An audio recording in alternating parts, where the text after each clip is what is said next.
Praise the Lord. Good evening to you all. అందరు బాగున్నారని నమ్ముతున్నాను నేను.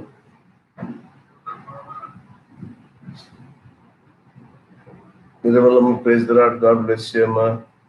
నేనైతే బిడ్డ praise the Lord, God bless you. Suvarnamma angel బిడ్డ praise the Lord, God bless you. Rojan sister God bless you అండి, praise the Lord. Satyam brother praise the lord.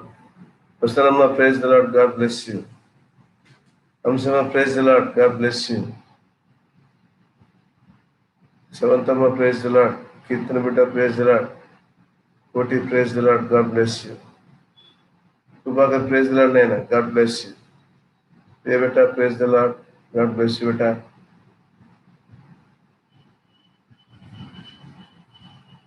Are you all enjoying వేకువజాం ప్రార్థన?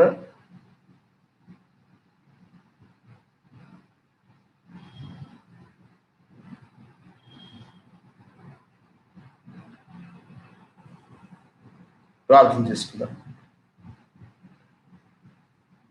కృపగల తండ్రి, పరిశుద్ధుడా, సర్వోన్నతుడా, మహోన్నతుడా, మహిమ స్వరూపుడా, నీకు వందనాలు చెల్లించుకుంటున్నాం ప్రభువా.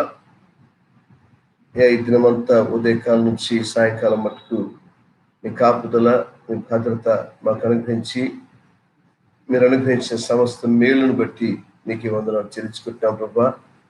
నాయన మా ప్రభా, మరి యూట్యూబ్ లైవ్ లో ప్రభా మరి ఈ రీతిగా పాల్గొంటున్న మా అందరికీ కావలసినటువంటి ఆత్మీయ ఆహారాన్ని, పరలోక మన్నాను మీరు అనుగ్రహిస్తూ మమ్మల్ని దీవించి ఆశీర్వదిస్తున్నారని నమ్ముచు నేను కనపరుస్తున్నాం ప్రభా.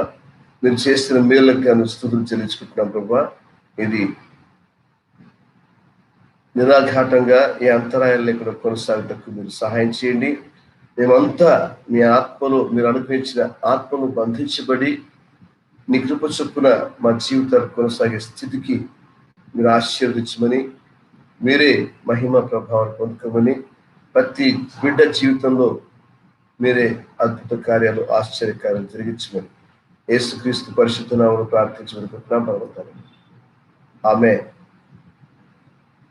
రాజాని భవనములో రేయింబవళ్ళు వేచియుందును, యేసు రాజాని భవనములో రేయింబవళ్ళు వేచియుందును. స్తుతించి ఆరాధింతును, నా చింతలు మరచెదను, నిన్ను స్తుతించి ఆరాధింతును, నా చింతలు మరచెదను. రాజాని భవనములో రేయింబవళ్ళు వేచియుందును. నా బలమా, నా కోట, ఆరాధన నీకే. నా బలమా, నా కోట, ఆరాధన నీకే. నా దుర్గమా, ఆశ్రయమా, ఆరాధన నీకే. నా దుర్గమా, ఆశ్రయమా, ఆరాధన నీకే. ఆరాధన, ఆరాధన. అబ్బా తండ్రి నీకేనయ్యా, రాజాని భవనములో రేయింబవళ్ళు వేచియుందును, యేసు రాజాని భవనములో రేయింబవళ్ళు వేచియుందును. అంతట నివసించు యెహోవా ఆరాధన నీకే అంతట నివసించు యెహోవాయేలో ఆరాధన నీకే నా యొక్క నీతి యెహోవా సిద్ధేను ఆరాధన నీకే నా యొక్క నీతి యెహోవా సిద్ధేను ఆరాధన నీకే ఆరాధన ఆరాధన అబ్బా తండ్రి నీకేదయా రాజాని భవనములో దేవళ్ళు వేచియుందురు యేసు రాజాని భవనములో దేవళ్ళు వేచియుందురు పరిశుద్ధ పరచు యెహోవా మకాదేశు ఆరాధన నీకే పరిశుద్ధ పరచు యెహోవా మకాదేశు ఆరాధన నీకే రూపించు దైవం యెహోవా హోసేను ఆరాధన నీకే రూపించు దైవం యెహోవా హోసేను ఆరాధన నీకే ఆరాధన ఆరాధన అబ్బా తండ్రి నీకేదయా ఆరాధన ఆరాధన అబ్బా తండ్రి నీకేదయా రాజాది భవనములో దేవళ్ళు వేచియుందురు యేసు రాజాది భవనములో దేవళ్ళు వేచియుందురు. హల్లెలూయా హల్లెలూయా హల్లెలూయా. యాకోబు పత్రిక 2వ అధ్యాయము 1 నుంచి 9 వచనాలు. Book of James 2nd chapter 1 to 9 verses. నా సహోదరులారా, మహిమా స్వరూపియకు మన ప్రభువైన యేసుక్రీస్తుని గురించిన విశ్వాస విషయంలో మోమాటము గలవారై ఉండకూడదు. ఎలాగనగా బంగారు ఉంగరం పెట్టుకుని ప్రశస్త వస్త్రం ధరించుకున్న ఒకడు మీ సమాజ మందిరంలోకి వచ్చినప్పుడు మురికి బట్టలు కట్టుకున్న దరిద్రుడును లోపలికి వచ్చినలా మీరు ప్రశస్త వస్త్రములు ధరించుకున్న వారిని చూచి సన్మానించి నీవిక్కడ మంచి స్థలం వద్ద కూర్చున్నామని చెప్పి ఆ దరిద్రుడితో నీవిక్కడ నిలువము లేక ఇక్కడ నా పాదపీఠంలో దిగువను కూర్చున్నామని చెప్పినట్లా మీ మనసులలో భేదములు పెట్టుకొని మీరు దురాలోచనతో విమర్శ చేసిన వారందరూ కారా? నా ప్రియ సహోదరులారా, ఆలకించుడి. ఈ లోక విషయంలో దరిద్రులైన వారిని విశ్వాసమందు భాగ్యవంతులుగాను తాను ప్రేమించు వారికి తాను వాగ్దానం చేసిన రాజ్యమునకు వారసులుగాను ఉండుటకు దేవుడు ఏర్పరచుకునలేదా? అయితే మీరు దరిద్రులను అవమానపరచుదురు, ధనవంతులు మీ మీద కఠినముగా అధికారం చూపుదురు, మిమ్మల్ని న్యాయసభలకు ఈడ్చుచున్నవారు వీరే కదా. మీకు పెట్టబడిన శ్రేష్టమైన నామమును దూషించేవారు వీరే కదా. మెట్టుకు నీ వల్ల నీ పొరుగు వారిని ప్రేమించమని లేఖనంలో ఉన్నట్టు ప్రాముఖ్యమైన ఈ ఆజ్ఞను మీరు నెరవేర్చినట్లా బాగుగానే ప్రవర్తించేవారు కదా. మీరు పక్షపాతం గలవారైతే ధర్మశాస్త్రం వల్ల అపరాధులను తీర్చబడి పాపం చేయవరదు. మీరు పక్షపాతం గలవారైతే ధర్మశాస్త్రం వల్ల అపరాధులని తీర్చబడి పాపం చేయవరదు. యాకోబు పత్రికలో 5 అధ్యాయంలో మనకు ఎదురయ్యేటువంటి ఈ వాక్య భాగం అంతా ఏంటంటే, మన జీవితంలో దైనందిక జీవితంలో దినం మొదలుకొని రాత్రి వరకు మనం ఎదుర్కొనేటువంటి సమస్యలు, మనం ఎదుర్కొనే లోకపు రీతిని మనకి ఇక్కడ బోధించే వాక్యం. అందును బట్టి ఈ యొక్క సాయంకాల సమయంలో యాకోబు పత్రికను తీసుకోవడం కారణం ఏంటంటే, సంఘంగా మనం ఎదుగుతుండగా అనేకమైనటువంటి సత్యాలు మనం గ్రహించుకోవాలి.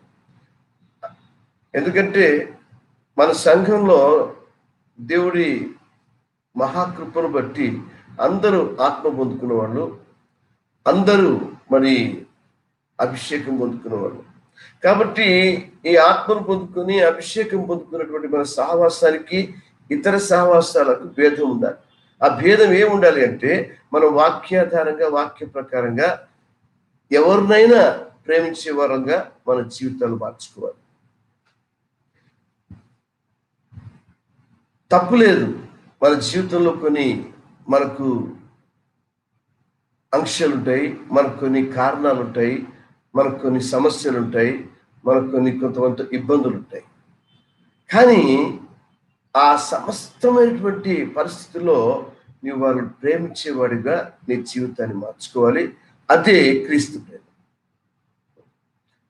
ఆయన శిలువలో వేలాడుతున్నప్పుడు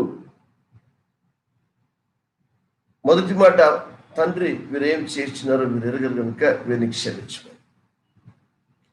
39 కొరడా దెబ్బలు కొట్టిన నోరు తెరవలేదు.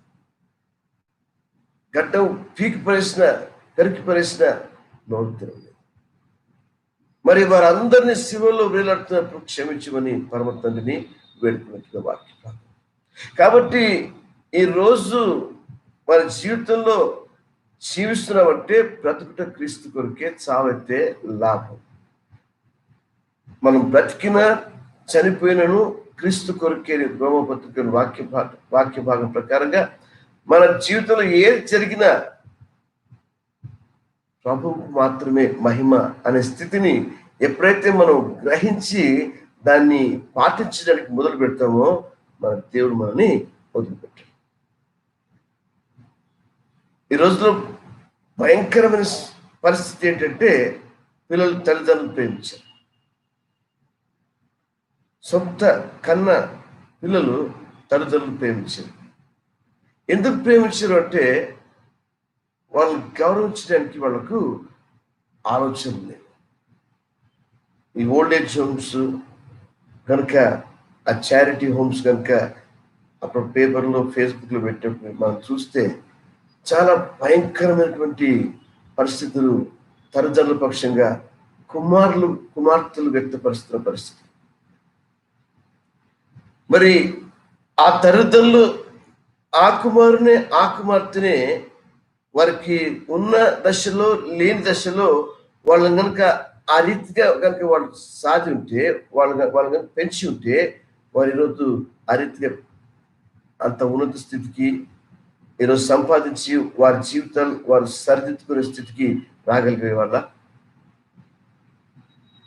కొంతమంది గృహంలో తల్లిదండ్రులకు చదువురా, వాళ్ళేమో ఏ పార పని చేసో, ఏ ఇండ్లలో పని చేసో పిల్లల్ని ఉన్నత దశకు చేర్చుకునే ఉద్దేశంతో వాళ్ళు మహా ఉన్నత చదువులకు వాళ్ళు ప్రేరేపిస్తారు, చదువుకుంటారు, మంచి ఉద్యోగాలు పొందుకుంటారు, మంచి హోదాలు పొందుకుంటారు, మంచి పరిస్థితుల్లో జీవిస్తూ ఉంటారు. వాళ్ళ గృహంలోకి వెళ్తే వాళ్ళ తల్లిదండ్రులు వాళ్ళు వస్తే వాళ్ళను డ్రాయింగ్ రూమ్లోకి రాని, వాళ్ళను డైనింగ్ టేబుల్ కూర్చోబెట్టారు. కొన్ని సందర్భాల్లో మనం విన్నాం కూడా, వీళ్ళు ఎవరు అంటే మా పనులు అని చెప్పుకుంటారు. ఆ తల్లి ఎంత ఘోషించి ఉంటుందో, ఆ తండ్రి ఏ రీతిగా ఘోషించి ఉంటుందో ఒకసారి మనం గ్రహించాలి. తల్లిదండ్రులను ప్రేమించిన స్థితిని ఈరోజు అనేక చోట్ల మనం గమనిస్తూ వస్తున్నాం. సామెతలు 23:25 సొలొమోను రాజు అంటాడు,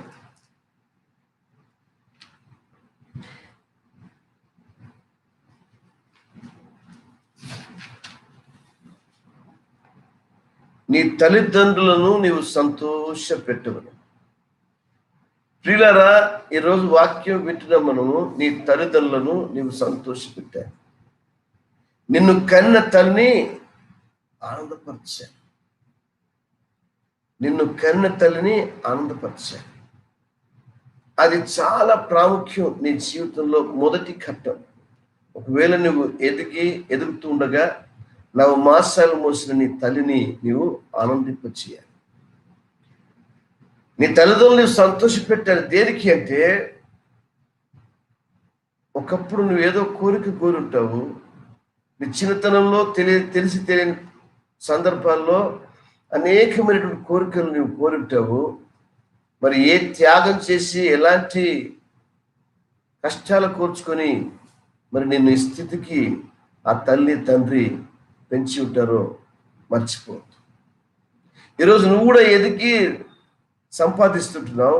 ఆ సంపాదన ఏ రీతిగా నువ్వు కష్టపడితే సంపాదిస్తున్నావో, దాన్ని ఏ రీతిగా నువ్వు ఖర్చు పెడితే దేవుడు భయంపరచబడతాడో, ఏ రీతిగా ఖర్చు పెడితే కొంచెం పొదుపు చేసుకుంటే నీ భవిష్యత్తు నువ్వు కాపాడుకోగలవో నీకు ఆలోచన వచ్చింది.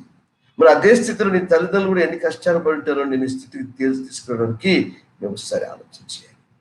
ఒకవేళ తల్లిదండ్రులను కనుక కష్టపడే స్థితి నీకుంటే, నీ కన్న తల్లిని ఆనందింపజేసే స్థితి కనుక నీకు లేకుంటే నువ్వు పక్షపాతి. ఎందుకంటే నువ్వు స్వార్థపరులు అయిపోయావు, స్వార్థపరురాలు అయిపోయావు, కుమార్తెగా. ఈరోజు నీ ఇష్టమే, నీ స్వార్థమే, నీ స్నేహాలే, నీకున్న బయట స్నేహితులే ఎక్కువ అనుకుంటున్నావు. కానీ ఒక కాలంలో వాళ్ళు నిన్ను విడిచిపోతారు.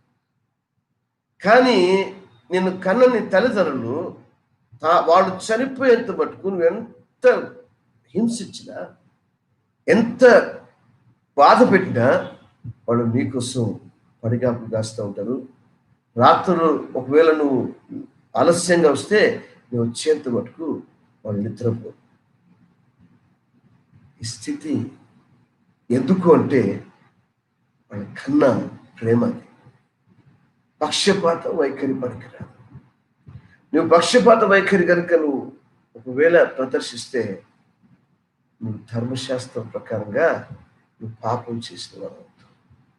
ఈరోజు దైవ గ్రంథంలో వాక్యం మీకు పెట్టి చూపిస్తాను. నువ్వు హెచ్చరించాలి, ఎవరిని హెచ్చరించాలి, కానీ గౌరవిస్తూ హెచ్చరించాలి. 1 తిమోతి 5వ అధ్యాయం 1 నుంచి 3 వచనాలు గమనిస్తే, నా ప్రియ కుమారుడు తిమోతిని సంబోధిస్తూ ఆ యొక్క తిమోతికి పౌలు సలహా ఇస్తున్నాడు.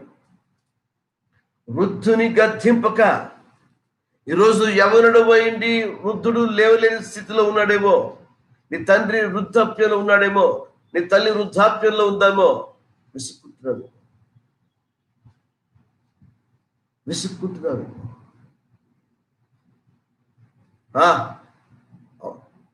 తర్వాత వస్తా అంటున్నాడు. కానీ నీ ఒక రోజు నీ చిన్నతనంలో గడప దాటుతుంటే నానా జాగ్రత్త అని చెప్తుంటది ఆ తల్లి. నానా జాగ్రత్త అని చెప్తుంటాడు ఆ తండ్రి. ఆ తండ్రినే నువ్వు విసుక్కుంటున్నావు. నువ్వు స్కూల్కి వెళ్ళి లేటుగా వచ్చుంటావు, బయట గుమ్మంలో నిలిచింది నా కుమారుడు ఎప్పుడు వస్తుందా అని ఎదురు చూస్తుంటాను. తండ్రి ఏమైందో నా కుమార్తె ఇంకా లేట్గా వచ్చిందని చెప్పేసి ఆ గుమ్మంలో నీకోసం ఎదురు చూస్తుంటాను. ఈరోజు నీవు ప్రేమిస్తావేమో, తనున్నటువంటి వృద్ధాప్య స్థితిలో నీ ప్రేమ కోసం ఎదురు చూస్తుంది. నువ్వు పెట్టే డబ్బులు కాదు, నువ్వు ఏ పొజిషన్లో ఉన్నావో దాన్ని బట్టి నువ్వు ఏదో తిప్పని ఆశపడటం లేదు. నీ తల్లిదండ్రులు ఆ రోజు ఏ పచ్చిపులుసు తిని నీకు మాంసం కూర పెట్టి, చికెన్ కూర పెట్టి, ఆలుగడ్డలు ఫ్రై చేసి నేను పెంచుకున్నారో ఈరోజు ఆ పచ్చి పులిసే తినాలని ఆశపడతారు వాళ్ళు. ఆ మామిడికాయ పచ్చినే తినాలని ఆశపడుతున్నారు వాళ్ళు. ఆ పప్పు తీయ పప్పు తినాలని ఆశపడుతున్నారు వాళ్ళు. నువ్వే బిర్యానీ పెట్టిన అవసరం లేదు, కానీ వాళ్ళు ప్రేమించలేని ఎడల నువ్వు ధర్మశాస్త్ర ప్రకారంగా పాపిగా పరిగణించబడుతున్న వాక్యం శ్రమిస్తాను. వృద్ధుని గర్తింపుగా తండ్రిగా భావించి అతని హెచ్చరించు. అతను ఏమైనా నీకు బాధ కలిగిస్తే హెచ్చరించు, నానా ఇట్లా మాట్లాడు, పద్ధతిగా చెప్పు. అన్నదమ్ములని, యవనస్తులను, తల్లులని, వృద్ధ స్త్రీలను, అక్క చెల్లెండ్రని పూర్ణ పవిత్రతతో యవన స్త్రీలను హెచ్చరించు. ఒకవేళ నీ ముందు ఎవరైనా తప్పు చేసినట్టుగా తారసపడితే హెచ్చరించు, కానీ ఒక పద్ధతిలో హెచ్చరించు. నువ్వు అరవడానికి వీల్లేదు. నీకు ఎటు దోస్తే అట్లా వాళ్ళని తిట్టడానికి వీల్లేదు. ఎటు దోస్తే అట్లా వాళ్ళ మనసును భంగపరిచే మాటలు మాట్లాడడానికి ఏమాత్రం అధికారం లేదని పౌలు తిమోతికి బోధిస్తున్నాడు. తిమోతి నా ప్రియ కుమారుడు అంటాడు, నా శిష్యుడు అనడు, నా కుమారుడు అని పిలుస్తాడు. ఆ కుమారునికి ఆయన ఇస్తున్నటువంటి హెచ్చరిక. నీ దగ్గరికి వృద్ధులు వస్తారు, వాళ్ళు చాలా జాగ్రత్తగా హెచ్చరించు. నీ దగ్గరికి వృద్ధ స్త్రీలు వస్తారు, నీ తల్లిని భావించి వాళ్ళను గౌరవంగా మాట్లాడు. ఎవరి స్త్రీలు వస్తారు, ఎవరి బిడ్డలు వస్తారు, నీ చెల్లెల్ని ప్రేమించి వాళ్ళు మంచి తనలోకి నడిపించడానికి ప్రయత్నించి.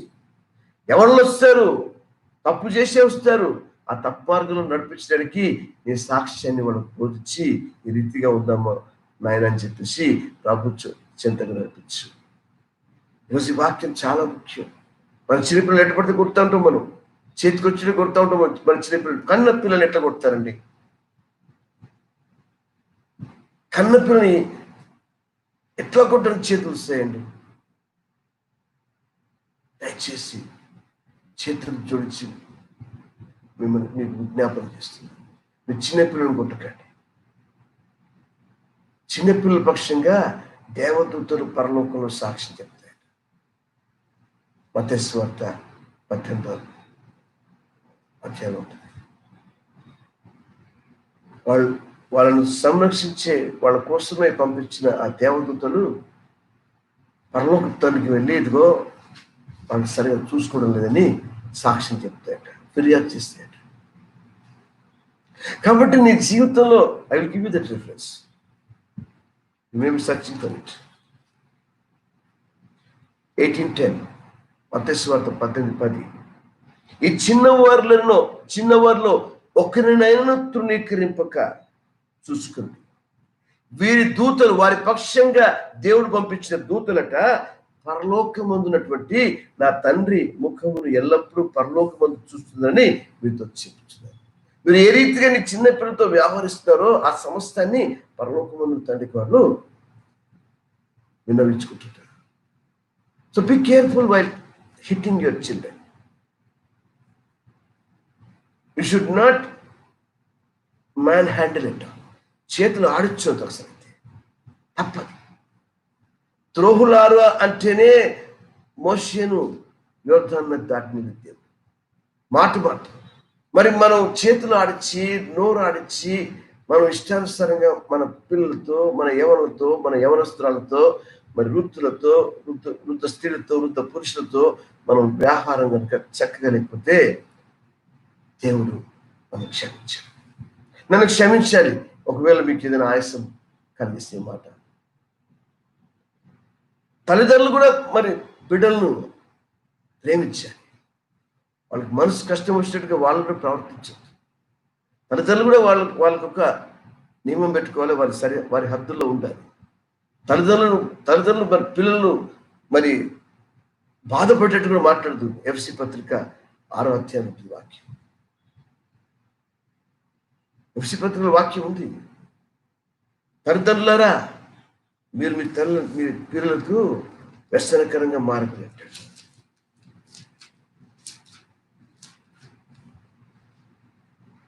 తండ్రులారా మీ పిల్లలకు కోపము రేపక ప్రభు యొక్క శిక్షలను బోధనను వారిని పెంచు. ఎందులో పెంచాలా? ప్రభు యొక్క క్రమశిక్షణలోను ప్రభు మీకు బోధించిన బోధ ప్రకారంగా ఆ బోధలోను మీరు వారిని పెంచాలి. పిల్లలు తల్లిదండ్రులను గౌరవించాలి, తల్లిదండ్రులు పిల్లల్ని క్రమశిక్షణలో నడిపించాలి. అంతే తప్ప వాళ్ళ పిల్లల కోపము రేపక. ఈ వాక్యం పక్షపాతము చూపుకుని అన్న దాని మీద మాట్లాడుతున్నాను. 9 వచనాల్లో నాకు ఆ వాక్యం తట్టింది. అందుకే ఈరోజు అనేక మార్లు మనం పక్షపాతం చూపిస్తాం. పిల్లలు పక్షపాతం వివక్షత చూపిస్తూ ఉంటాం. తల్లిదండ్రుల పక్షంగా వివక్షత చూపిస్తూ ఉంటుంది. అది మనకు పొరపాటు అని వాక్యం బోధిస్తారు. హెబ్రీ పత్రిక 13:2 ఏమిటంటే, కొంతమంది తెలియకనే దేవదూతలకు వారు ఉపచారం చేసి, కాబట్టి ఎవరిని ప్రేమించాలి ఎవరిని ప్రేమించొద్దు అన్న స్థితి రాకుండా మీరు అందరినీ ప్రేమించే స్థితికి మీ యొక్క ఆత్మీయ స్థితిని ఎదిగింపు చేసుకోవాలి. వారు తెలియకనే అబ్రహాము అలాగా కూర్చొని ఉన్నాడు.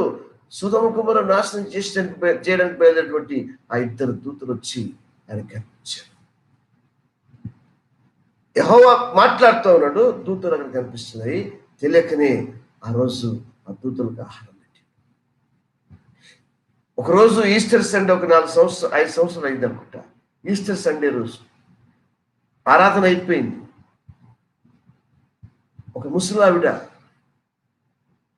ఇంటి ముందు మెట్ల నిలబడ్డది. అయ్యా అయ్యా, ఏంటమ్మా అంటే, ఏమని ఉంటే వేయండి అయ్యా. తన కుమారుడు ఇక్కనే ఉంటాడట, కుమార్తె ఇక్కనే ఉంటుందట, మనవరాలు ఇక్కనే ఉంటారట. పునరుత్థాన దిన పండుగ రోజు ఆ తల్లికి ఆహారం ఉన్నారయ్యా, అన్నీ ఉన్నాయా వాళ్ళకు, కానీ నాకు పెట్టడానికి వాళ్ళకు భోజనం లేదే, నన్ను తిడతారయ్యా, నన్ను ముందుకు రానియ్యా. అప్పటికప్పుడు ప్లేట్లో ఆహారం తీసుకొని,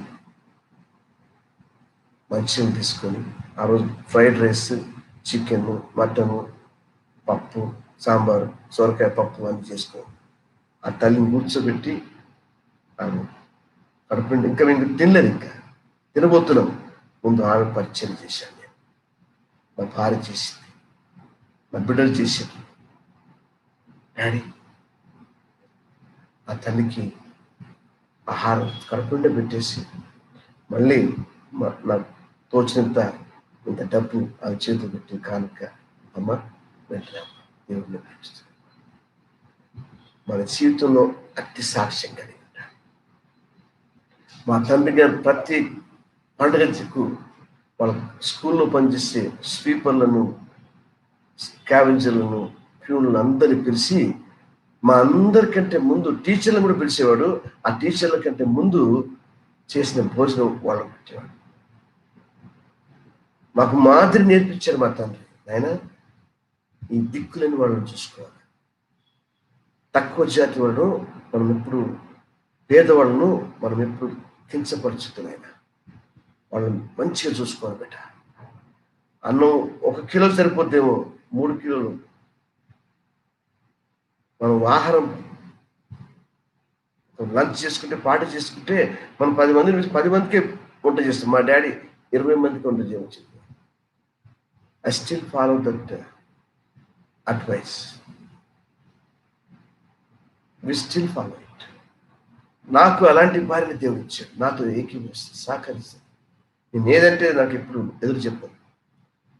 సో ఈరోజు పక్షపాతం లేకుండా దిక్కులేని వాళ్ళు, ఆ యొక్క చెదిరిపోతున్నటువంటి యవన సమాజాన్ని, తిరస్కారానికి గురవుతున్న ఆ యొక్క వృత్తులను, వాళ్ళందరినీ మనం ప్రేమించాలి.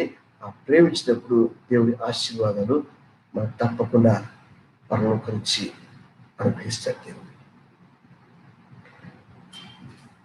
వాక్య ప్రకారంగా ప్రతి చోట నిజముగా అనాథలైనటువంటి విధవరాలను సన్మానించారు. నిజముగా అనాథలైన వారిని సన్మానించారు.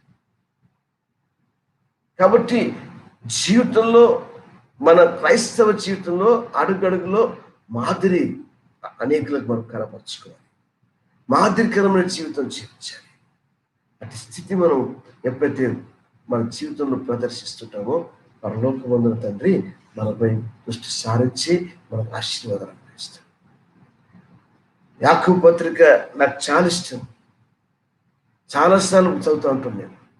ఎందుకంటే నేను ఎన్నో రకాలుగా నేను సరిదిద్దుకుంటుంటాను. నేను ఎక్కడ ఎవరిని బాధ పెట్టానో, ఎక్కడ ఎవరి హృదయాన్ని కోసి పెట్టానో అవి నాకు తలంపులు వచ్చినప్పుడు దేవునికి క్షమాపణ అనుకుంటున్నాను. ఆ స్థితి మనందరికీ ఈ అంత్య దినాల్లో, ఆఖరి దినాల్లో చాలా అవసరం. ఎందుకు తెలుసా? ఈ ఆఖరి దినాల్లో కరువులు రాబోతున్నాయి, గడ్డు దినాలు మనం అనుభవించబోతున్నాము. ఆ దినాల్లో మనం సర్వ సమృద్ధిలో ఉండి ఆ జనులను ఎప్పుడైతే మన మంచి మాదిరి, క్రీస్తు మాదిరి వారు కనపరుస్తామో వాడంతా క్రీస్తు మార్గంలోకి, క్రైస్తవత్వంలోకి రావడానికి సిద్ధపడతారు. మన ప్రవర్తనను బట్టి, అయ్యా మీ దేవుడు గొప్పవాడు, మీలో ఆ దేవుణ్ణి చూస్తున్నామయ్యా, ఆ దేవుణ్ణి మాకు మీరు చూపించగలరా? ఉదయాన్నే లేచి నీ దగ్గరకు వస్తారట. జకర్యా 9వ అధ్యాయం. వాళ్ళు ఉదయాన్నే లేచి మీ ఇంటికి వస్తారట. అయ్యా మీ దేవుడు గొప్పవాడయ్యా, మాకు ఆ దేవుడి మాకు పరిచయం చేయండి. ఆ దేవుడి దగ్గర మేము ఉంటామయ్యా, ఎన్నో తప్పులు చేసామయ్యా, తెలియక. మీ దేవుడు గొప్పవాడు. ఎందుకంటే ఆ దేవుడి స్వభావాన్ని, ఆ దేవుడి ప్రవర్తన మాదిరిగా ఎప్పుడైతే మనం ఈ భూలోకంలో ఇతరులకు అన్ని జనం చూపిస్తున్నామో, they will know who our Jesus Christ is. ఆ స్థితి ఈరోజు మనం కలిగి ఉండడానికి పక్షపాతం లేకుండా దేవుడు మనల్ని ముందు కొనసాగాలని ఆశపడుతున్నాడు, కొనసాగించాలని ఆశపడుతున్నాడు. ద్వితీయోపదేశకాండం 15:11 వాక్యం ఉంది, మీలో పేదలు ఉంటారట. ఆ ఎర్ర సముద్రం దాటించిన తర్వాత 40 సంవత్సరాల పరిచయ తర్వాత ఇక మోసే 2వ తరానికి బోధిస్తూ చెప్తాడు, అయ్యా మీలో పేదవాళ్ళు ఉంటారు, ఆ పేదవాళ్ళు మీరు చూసుకోవాలంట, ఆదరించాలి అంట. మీలో పేదవారు ఉంటారట. అయ్యా అందరు ధనికులే ఉండరట, మీలో పేదవారు ఉండగలరు. వాక్యం, ద స్క్రిప్చర్ ప్రూవ్స్ మనలో పేదవారు ఉంటారట. ఆ పేదవారిని మనము ఆదరించాలి. ఆ పేదవారికి తగిన సహాయం అందించడానికి నువ్వు ఎల్లప్పుడూ నీ చేయి చాపాలి. ఆ స్థితి పరలోకమందున తండ్రి మనందరికీ ఈ అంత్య దినాల్లో కలగజేయదు కాక. మనం అప్పిస్తాం, ఎవరికి ఇస్తామంటే మనం అప్పు చెల్లించే వాళ్ళకి ఇస్తాం. అప్పు అంటే మీరు ఇచ్చిన అప్పు ద్వారా ఆ యొక్క విశ్వాసి, ఆ యొక్క సహోదరుడు, ఆ సహోదరి తన అవసరం తీర్చుకుని నీకోసం ఆశీర్వదించే స్థితికి, ప్రార్థించే స్థితికి నువ్వు వాళ్ళకు మళ్ళీ ఆ అప్పు నాకు ఇస్తావా లేదని అడగద్దు. Praise the Lord. God bless you all with this word. ఎప్పుడైతే మీరు ఆ యొక్క అప్పును మీరు రద్దు చేస్తున్నారో పరలోకపు తండ్రి మీకు 1000 చేస్తాడు. Not 100-fold. It is 1000-fold blessings that you reap from my God. It's real. I'm witness to it. నేనే సాక్షి, నాతో సాక్షి. నేను అప్పియదు. నీ దగ్గర ఉందా ఇవ్వడానికి సహోదరుడి దగ్గర ఇచ్చేసి మళ్ళీ ఆశించుకోండి. Don't ever boast saying I helped somebody. ఇది నేను ఎప్పుడు చెప్తాను, నేను చేసేవా వదిలిపెట్టేసాను. దేవుడు దానికి తగినటువంటి ప్రతిఫలాన్ని పరలోకం నుంచి చేస్తాడు. అది నీవు ఊహల కిందని ఆశీర్వాదం. నీ తలంపులు కూడా బహుశా రాకపోవచ్చు. అటువంటి దివ్యమైనటువంటి దీవెనతో నిన్ను దేవుడు ఘనపరుస్తాడు. వాక్య ప్రకారంగా ఎవరిని తృణీకరించకుండా నువ్వు ఎప్పుడు సహాయం చేసే స్థితికి ఉండాలి. మీ ఇంట్లో పని చేసే వల్ల జీతాలు కట్ చేయదు. That's wrong. 10 రోజులు రాలే, 3 రోజులు రాలే కదా, కట్ చేస్తాను. ఏ ఇబ్బందులు బట్టి రాలేకపోయిందో ఆ 3 రోజుల ఆ డబ్బు తనకి ఎంతో అవసరం. ఆ 3 రోజుల అవసరాన్ని ఎంతో ఖచ్చితంగా కట్ చేస్తావు. God sees your faithfulness. మరి రోజు ప్రార్థన చేస్తున్నామా మనం? రోజు వాక్యం ధ్యానిస్తామా? రోజు దేవుణ్ణి ఆత్మలో ఆరాధిస్తున్నామా? అయినా మరి ఆయన ఏ వేజెస్ కూడా, ఏ టైం కూడా ఫుడ్ ఆయన కట్ చేయడం లేదే. 3 పూటలు మనకైతే ఆయన తిండిస్తున్నాడు, కట్టుకోవాల్సిన పట్టిస్తున్నాడు, బ్రాండెడ్ షర్ట్స్ ఇస్తున్నాడు, బ్రాండెడ్ లైఫ్ ఇస్తున్నాడు. But if he start deducting your wages, if he start withdrawing your blessings because of your stubbornness, నిలవగలమా? ఈరోజు దేవుడు వాక్య ప్రకారం మీతో మాట్లాడు. ధనికుడని పేదవాడని మనము పక్షపాతం చూపించాం. మంచి బట్టలు వేసుకుంటాగానే కుర్చీలో కూర్చోబెడతాం. మనం చాలా చిన్నగా ఉన్నప్పుడు నేను మా చర్చిలో ఒకసారి, నాకు తెలియదు ఆ కుర్చీలో కూర్చోవద్దు లేదు, ఎందుకంటే మేము ఊరోళ్ళం, పెంబర్తిలో ఉండేవాళ్ళం. క్రిస్మస్కు, న్యూ ఇయర్కు చర్చ్కి వచ్చేవాళ్ళం. నాకు తెలియక వెళ్ళి ఒక చైర్లో కూర్చున్నాను. నేను పేదోళ్ళం, మేము అంత ఉన్నోళ్ళం కాదు. బాటా స్లిప్పర్స్ మాకు స్పెషల్ చెప్పులు క్రిస్మస్కు మా డాడీ గారు ఇచ్చేది. సంవత్సరానికి ఒక జత బాటా చెప్పులు, బాటా స్లిప్పర్స్. ఆ స్లిప్పర్స్ చేసుకుని పోయేవాడు. అప్పుడేమో ఆ సిటీలో వనమకుంటలో అందరు షూస్ చేసుకుని, శాండల్స్ చేసుకుని, టక్లు వేసుకుని, మాకు టక్ కూడా ఏరా. అది మా పరిస్థితి. తెలుగు మీడియం చదువుకుంటారు, జిల్లా పరిస్థితి చదువుకుంటారు. ఎందుకు చెప్తున్నా నాకు తెలియక ఒక కుర్చీలో కూర్చున్నాను. ఎవరు వచ్చి నన్ను తట్టి ఒక కింద కూర్చోపోన్నాను. నేను అప్పుడు 8th క్లాస్లో ఉన్నాను. I still remember that incident. నేను 8th క్లాస్లో ఉన్నాను. నేను ఒక అంకుల్ వచ్చి, అరే లేరా అన్నాడు.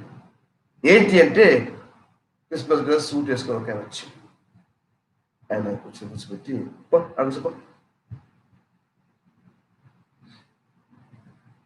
ధనికులని, వాళ్ళు బంగారం వేసుకున్నారని, వాళ్ళు ప్రశస్తమైన వస్త్రాలు వేసుకున్నారని, మరి దరిద్రులను మమ్మల్ని నేల మీద కూర్చోమని చెప్పడం అనేది అది వాక్యమా? వాక్యంలో అక్కడ వాక్యం ఏం బోధిస్తూ ఉందంటే, ఇదిగో నా ప్రియ సహోదరులారా ఆలకించుడి, ఈ లోక విషయంలో దరిద్రులైన వారికి తాను వాగ్దానం చేసిన రాజ్యమునకు వారసులు, దరిద్రులైన వారిని విశ్వాసమందు భాగ్యవంతులు గాను తను ప్రేమించు వారికి తాను వాగ్దానం చేసిన రాజ్యమునకు వారసులుగాను ఉంటకు దేవుడు ఏర్పరచుకోలేదా? వాడు పేదవాడైనా దరిద్రుడైనా వాడికి కూడా పరలోకంలో దేవుడి స్థానం కలిగించాడు కదా. పరలోకంలో వాడికి కూడా స్థానం ఉంది కదా. నీకే భవనం ఉందో అదే భవనాన్ని పరలోకంలో ఆ దరిద్రుని కూడా దేవుడు ఏర్పరిచి పెట్టాడు కదా. వారు విశ్వాసవంతు భాగ్యవంతులట.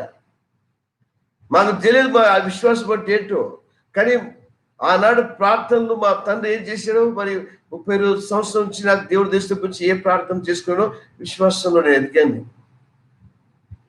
ఒకప్పుడు నేను వేసుకున్న బట్టలు బట్టి నన్ను కింద కూర్చోబెట్టానేమో, ఈరోజు నేను కింద కూర్చోడానికి నేను వెనకంచబోయాను. ఈరోజు పెద్ద పెద్ద పీఠాలు ఏమైనా ఆశపడి మీటింగ్లకు పెడతాం, సభలకు వెళ్తాం, ఎక్కడైనా ప్రార్థనలకు పోతే ఆ యొక్క ప్రార్థనతో పాటుగా పెద్ద పైన పీఠేసి కూర్చోని ఆశపడతారు. I don't expect it. నేను వెనకాల కూర్చుంటాను, నాకు ఇష్టం అది. మనం ఆహ్వానించబడ్డం ఒక పద్ధతికి, నీతికు అనుకున్నటువంటి బంధుత్వాన్ని బట్టి, ప్రేమను బట్టి. ఆ మాత్రమే. వచ్చిన ప్రతి ఒక్కరు డయాస్ మీద కూర్చున్న బట్టే you should know your strength insight. నేను ఎంతటి హోదా పరమ తండ్రి ఎందుకు కలిగి ఉన్నాను కనుక నువ్వు ఆలోచన చేయగలిగితే నువ్వు తగ్గించుకుంటావు, ఆఖరి చెక్కించుకుంటావు. వాక్యం ఉంది. కాబట్టి ఈరోజు వాక్యాన్ని ధ్యానిస్తున్న నీ జీవితంలో తల్లిదండ్రులను ప్రేమించాలి, వృద్ధులను గౌరవించాలి, నీ తల్లిని ఆనందింపచేయాలి. పేదవాళ్ళు నీ దగ్గరికి వస్తే పేదవాళ్ళని మీరు ఆదరించాలి. ఇదే వాక్యం. ఈరోజు వాక్యం మన ముందుగా మీరు పక్షపాతము గలవాలి. పక్షపాతం గలవారంగా మనం ఉండడానికి వీలేదు. మొదటి వర్షం పెడితే, నా సహోదరులారా, మహిమా స్వరూపియగు మన ప్రభు అయిన యేసు క్రీస్తును గూర్చిన విశ్వాస విషయంలో మొహమాటము గలవారే.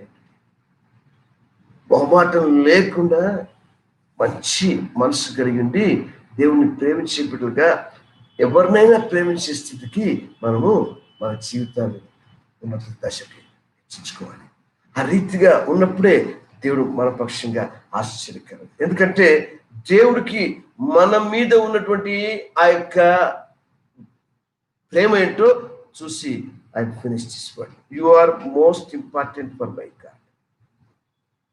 హ్యూమన్ బీయింగ్ గా దేవుడికి నీవు చాలా ముఖ్యమైన దానవు, ముఖ్యమైన వాడు. 143 Psalm 3, 143 కీర్తన 3వ వచనం చదవండి.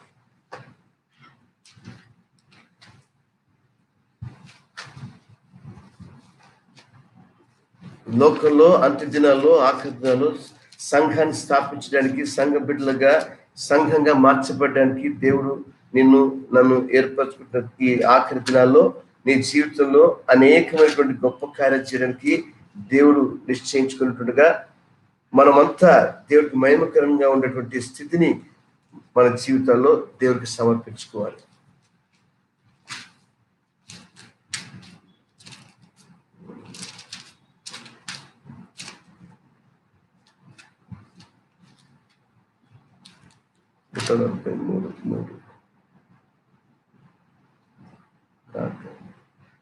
నూట 144 sorry, my apology to you.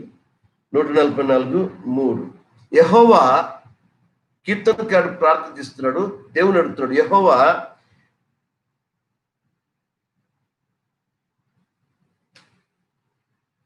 నీవు నరులను లక్ష్య పెట్టుకు వారు ఏ పాటి వారు? నీవు నరులను లక్ష్య పెట్టుకు వారు ఏ పాటి వారు? నీవు వారిని ఎన్నిక చేయుటకు మనుషులు ఏ పాటి వారు? నరులు నీకు ఎందుకు కావాలి? నరులను లక్ష్య పెట్టుకు వారు ఏ పాటి వారు? వారిని ఎన్నిక చేయడం మనుషులు ఏ పాటి వారు? వారు ఏ పాటి వారు అంటే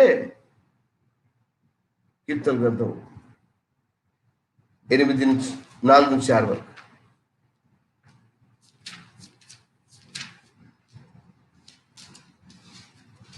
నీవు మనుషుని జ్ఞాపకం చేసుకుంటకు వాడు ఏ పాటి వాడు? నీవు నరపుత్రుని దర్శించుటకు వాడు ఏ పాటి వాడు? దేవుని కంటే వానిని కొంచెము తక్కువగా చేసి ఉన్నావు, నీ చేతి పనుల మీద వారికి అధికారం ఇచ్చి. నీవెంత గొప్పవాడు అంటే, నిన్ను సృష్టించిన సృష్టికర్త ఆదికాండం 1:26-28 ఏమంటాడంటే, నేను సృష్టించిన వాటి అన్నిటిపైన నీవే అధికారి అంటాడు. 5.5 దినాలు సృష్టించిన ఏ ప్రాణికి కాకుండా ఆ యొక్క లాస్ట్ 6th డే, హాఫ్ డేలో సృష్టించిన ఆ యొక్క ఆదాము, హవ్వకు, ఈరోజు అబ్రహాము, ఇస్సాకు, యాకోబుల సంతానంగా మనకు అధికారాన్ని సమస్తం పైన దేవుడు అనుగ్రహించి ఉంటున్నాడు. కాబట్టి నరుడు అంటే దేవుడికి ఇష్టం. మరి ఆ నరుడే నేను ఆయనకి ఇష్టం ఉన్నప్పుడు నా సహోదరులు కూడా ఆయనకి ఇష్టమే. నువ్వు ఎవరితో సహకారం చేస్తున్నావు, స్నేహం చేస్తున్నావో, ఎవరితో సంబంధాలు పెట్టుకున్నావో, ఎవరితో నీ బంధుత్వం ఉందో వాళ్ళంతా కూడా దేవుడు పెట్టలే, దేవుడి నుంచి అధికారం పొందుకున్న వాళ్ళే. కాబట్టి దేవుడి సన్నిధిలో వారంతా అద్భుతమైన స్థితిని అనుభవిస్తుండగా, మరి మనం వాళ్ళను పక్షపాతం చూసి వాళ్ళను కించపరచడానికి కానీ తగ్గించడానికి కానీ మనకు ఏమైనా అధికారం ఉన్నదా? కాబట్టి ఈ రాత్రి ఈ వాక్యాన్ని ధ్యానిస్తుండగా మనలో పక్షపాత వైఖరి సంపూర్ణంగా తొలగిపోవాలి.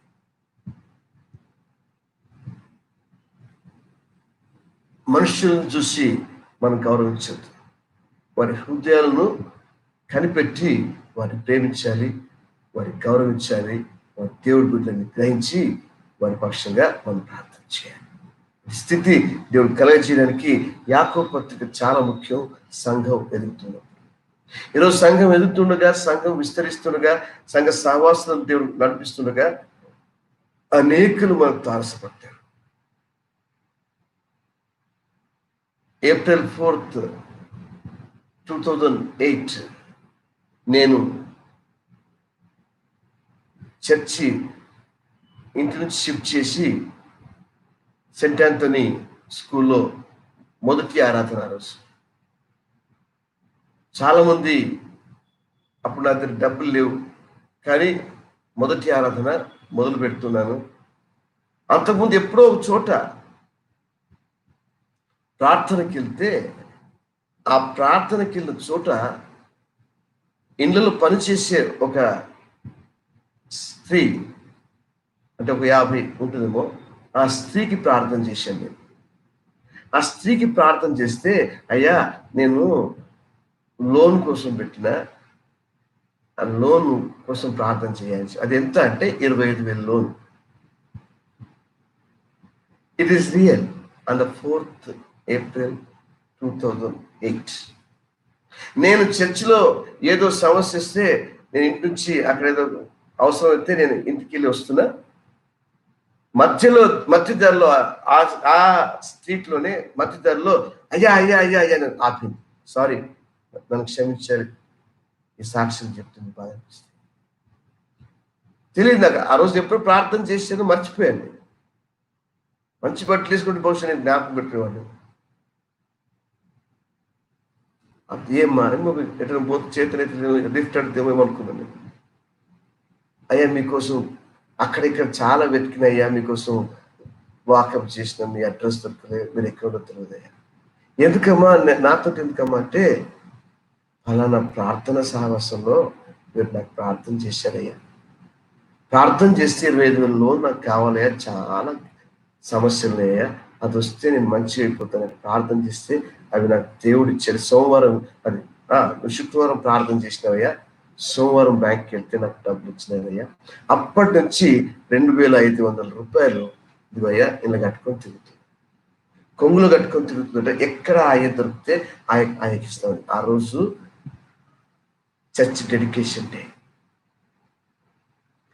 అయ్యో అమ్మా నా జ్ఞాపకం, అయ్యా నీ జ్ఞాపకం లేదు, మేలు పొందుకున్న నాకు జ్ఞాపకం ఉన్నది, నువ్వెవరు?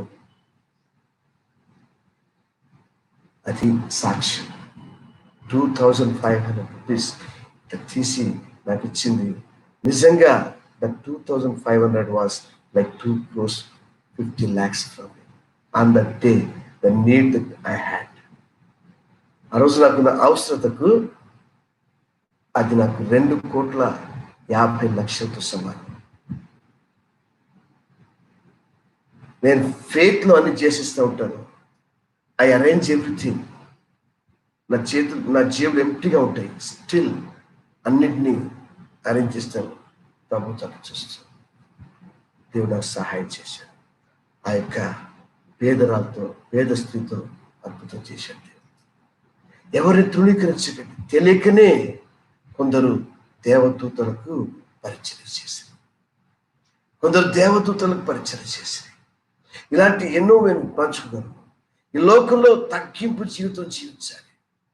ఎవరినైనా ప్రేమించే స్థితికి నువ్వు సిద్ధపడాలి.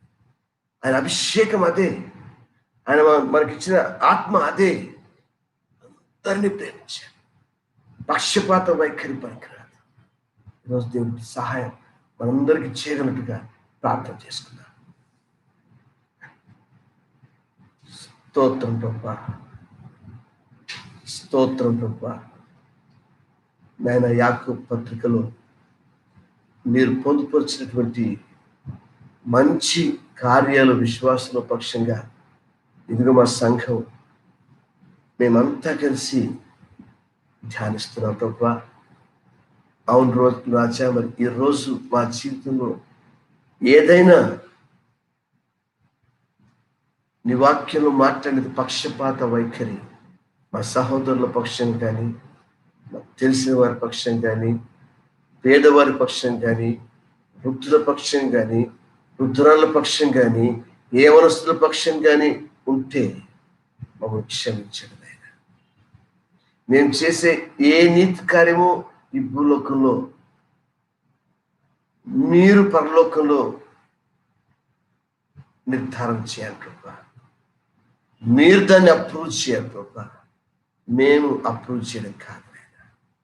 ఆ స్థితికి ఎవరినైనా తండ్రి గౌరవించి, ప్రేమించి, ఆదరించి నీ ప్రియమైన బిడ్డలుగా ఈ లోకంలో మాదిరి కలిగి జీవితం జీవించడానికి ఈ రాత్రి మా అందరికీ సహాయం చేయమని నీ కృపలోనే మమ్మల్ని అందరినీ భద్రపరచుకోమని ఈ వాక్యం ద్వారా నువ్వెంతమంతో మాట్లాడావు ప్రభా. ఈ రాత్రి మా బిడ్డలంతా గాఢ నిద్ర కలిగిన కృప చూపించమని, ప్రశాంతమైన నిద్ర, వారు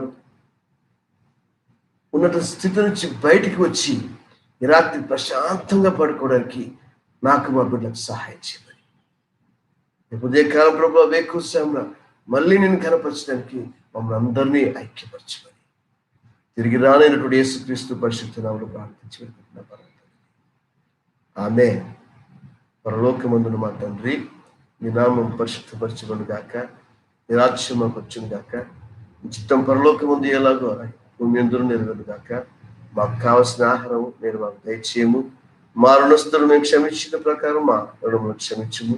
మమ్మల్ని శోధనలోకి తేక దుష్టుని తప్పించము.